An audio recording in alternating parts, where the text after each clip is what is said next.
सतनाम सत साहिब। कबीर साहब के जीवन पर कुरान शरीफ का अमिट प्रभाव था और उनके शब्दों में या दोहों में देखने को मिलता है।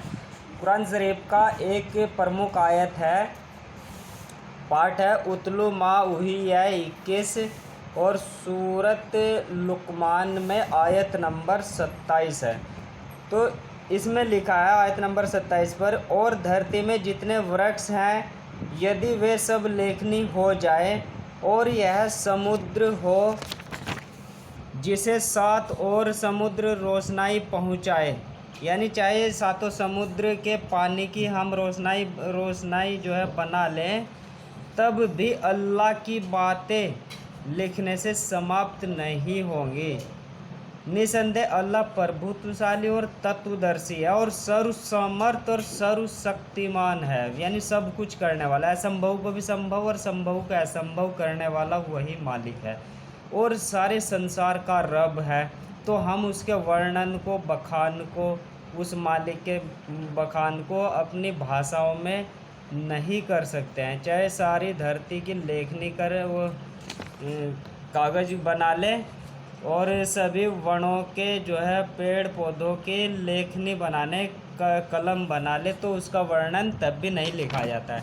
ऐसे ही कबीर साहब का एक दोहा है, सब धरती कागज करूँ लेखनी सब बन राय, सातों समुद्र की मसी करूँ गुर गुण लिखा न जाए। लेकिन दोस्तों यहाँ पर समझने वाली बात एक है, पैगंबर साहब ने कुरान शरीफ में लिखा है, वह कुरान की प्रमुख आयत है यह, और कबीर साहब पर कुरान का अमिट प्रभाव था। लेकिन दोस्तों मोहम्मद साहब ने अल्लाह के लिए कहा है या वर्णन किया, यहाँ पर हमें यही देखना है कि कबीर साहब ने क्या कहा है और पैगंबर साहब ने या कुरान शरीफ क्या कहना चाहती है। कुरान शरीफ अल्लाह की, ईश्वर की या उस मालिक की महिमा का वर्णन कर रही है जो सारे संसार का रब है और सर्व आधार है, यानी सभी जीवों का आधार है। लेकिन कबीर साहब ने अपने दोहे में गुरु का वर्णन किया है, गुरु की तुलना उस मालिक से की है, जबकि कुरान शरीफ में साफ तौर पर पैगंबर साहब ने कहा है कि उस मालिक के अलावा कोई भी पूज्य इलाहा नहीं है, यानी दूसरा कोई भी उसके तुल्य नहीं है और नहीं हो सकता और नहीं होगा। तो कबीर साहब ने गुरु के विषय में कहा है, अर्थात एक तरह से समाज को गुमराह या उनके द्वारा गुमराह हुआ है। कबीर साहब के दोहे के द्वारा, क्योंकि देहधारी संसारी गुरु की तुलना ईश्वर अल्लाह के तुल्य की है, कबीर साहब ने एक देहधारी गुरु की तुलना ईश्वर से कर दी है।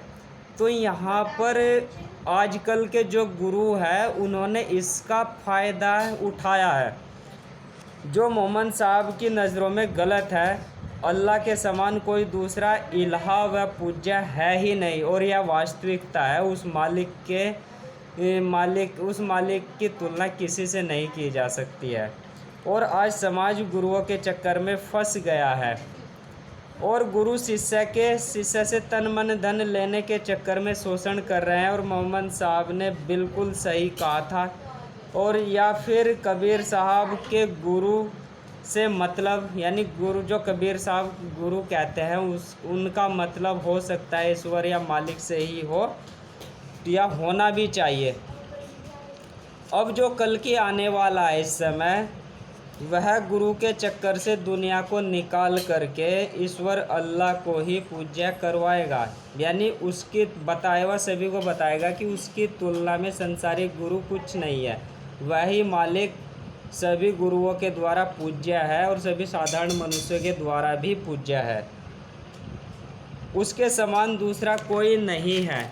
तो आइए हम सब लोग कुरान शरीफ के अनुसार जो मालिक का जो महिमा का वर्णन किया है, कि उस मालिक की महिमा का वर्णन जो है, चाहे सारी धरती का कागज़ बना लें और सारे वृक्षों को कलम बना करके और सारे समुद्र का जो पानी है उसे स्याही बना करके, इंक बना करके वर्णन लिखा जाए, तब भी उसकी महिमा का वर्णन लिखा नहीं जा सकता, संसारिक भाषाओं में नहीं लिखा जा सकता है, उसे केवल महसूस किया जा सकता है। तो आइए हम सब लोग इबादत के द्वारा व ध्यान के द्वारा उस मालिक की महिमा का अनुभव अपने ही शरीर में करें। सतनाम सत साहिब।